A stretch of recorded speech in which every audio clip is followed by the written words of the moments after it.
On the night of August 20th, 1989, in Beverly Hills, gunshots echoed through the Menendez mansion. When police arrived, they found Jose and Kitty dead in the living room. Their sons Lyle and Eric appeared desperate, claiming that someone had broken into the house. But from the very first minutes, investigators sensed something wrong. The scene didn't match the story of an outside attack, and what seemed like a simple case quickly became one of the most controversial trials in American history.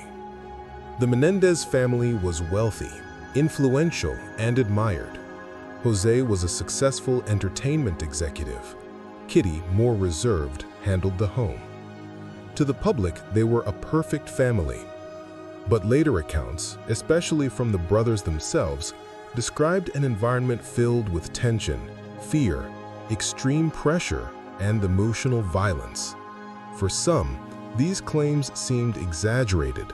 For others, they were signs of a hidden, long-standing problem inside that mansion.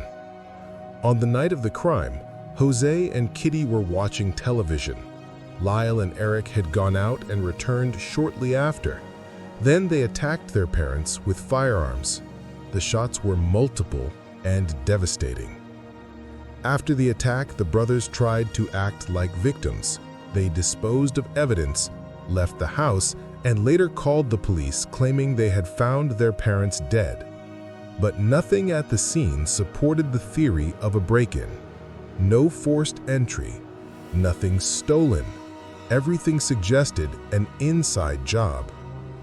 As weeks passed, the brothers' behavior drew even more attention.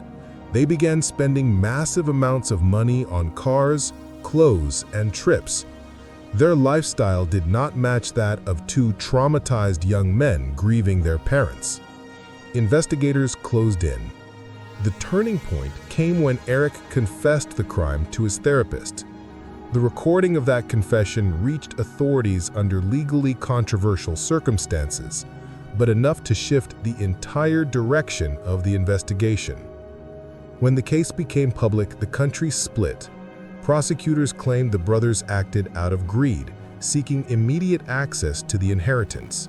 The defense argued that the two had endured years of psychological, physical, and, according to them, sexual abuse. This claim became the core of the trial and also the most disputed aspect. There was no conclusive physical evidence. Testimonies conflicted. Experts still disagree today about the emotional credibility of the statements. The first trial ended in a hung jury. The second, stricter one, resulted in a conviction for first-degree murder. Lyle and Eric were sentenced to life in prison without the possibility of parole. Even decades later, the case continues to divide opinions. Some believe the abuse allegations should have been taken more seriously. Others insist the brothers manipulated the system to escape a harsh but deserved sentence. Today, after many years, the Menendez brothers remain in prison and continue to claim they acted out of fear and oppression within their household. But one question remains unresolved. Were they victims trying to break free from a cycle of violence, or killers who crafted the perfect narrative to justify a calculated crime? Based on archives, reports, and interviews, many parts of this story remain contested. Share your theories and opinions.